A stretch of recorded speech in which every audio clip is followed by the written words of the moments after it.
اللہ کے رسول صلی اللہ علیہ وسلم نے فرمایا ان لکل امت فتنہ،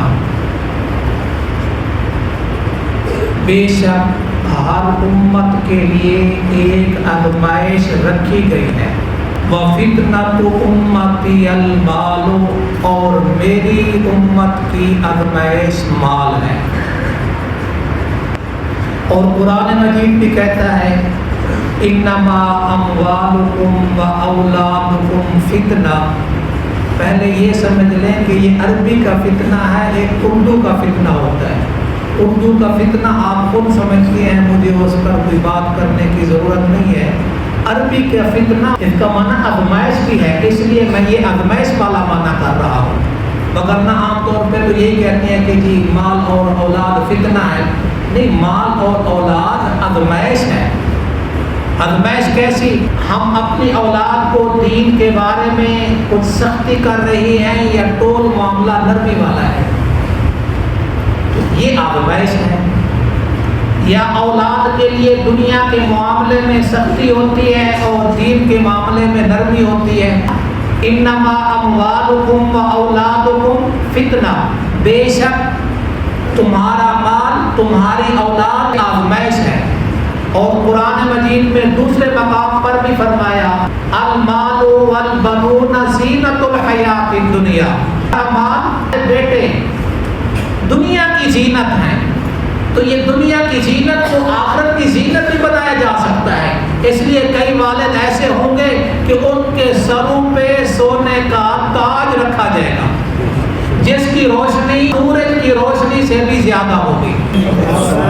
بچوں کو حافظ قرآن بناؤ تو انشاءاللہ دنیا میں حافظ قرآن بچہ کسی انٹرویو میں، کسی تعلیم میں پیچھے نہیں رہے گا۔ آپ کے ماحول کی دلیل دینے لگا ہوں، کیا کہتے ہیں ہمارے تعلیم کا بورڈ، وزیر تعلیم کیا کہتے ہیں 2 سال 2.5 سال 3 سال جتنے لگتے ہیں اس کے بعد اس کو کون سی کلاس میں بٹھاتے ہیں؟ 8ویں کلاس میں۔ تو یہ 2 کلاسیں چھڑوا کے 8 کلاس میں جو بٹھایا جا رہا ہے وہ بھی مانتے ہیں کہ بچہ اس لیول پہ پہنچ چکا ہے کہ 2 کلاسیں چھڑوا دو تو انشاءاللہ وہ 8ویں کلاس میں دونوں کلاسوں کو کور کر کے 8 کلاس میں اچھی پوزیشن میں آئے گا۔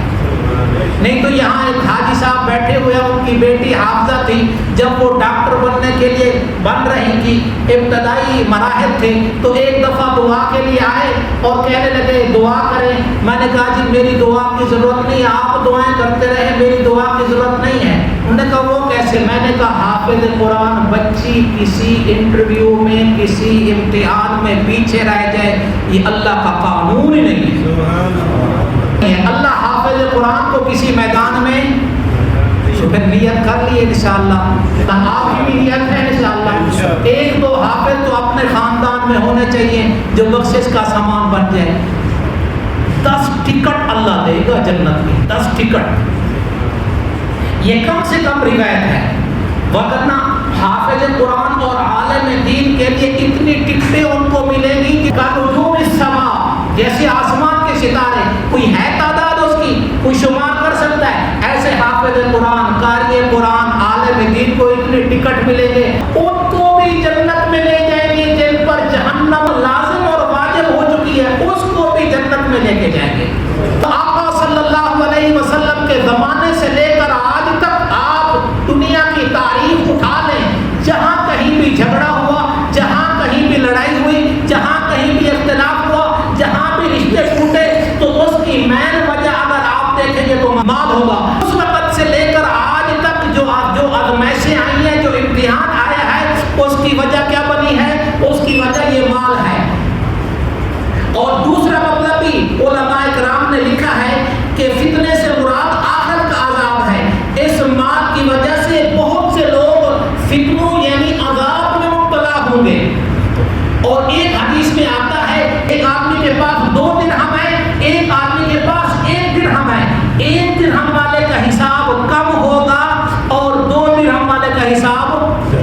نبی صلی اللہ علیہ وسلم نے دعا کیا کرتے تھے اللہم رزق آل محمد قوتا، اے اللہ میرے آل پر، میرے اولاد پر، میرے اہل و عیال پر اتنا رزق عطا فرما زندگی گزر سکے۔ آقا صلی اللہ علیہ وسلم نے یہ بھی فرمایا فقیر اور امیر کل قیامت کے دن یہ حسرت کرے گا کاش کہ میرے پاس اتنا مال ہوتا جس سے روزی اور روٹی بن جاتی، یہ زیادہ مال نہ ہوتا۔ اگلے درس میں انشاءاللہ مال کے جمع کرنے میں، مال کے اکٹھا کرنے کے بھی فائدے ہیں، وہ انشاءاللہ اگلے درس میں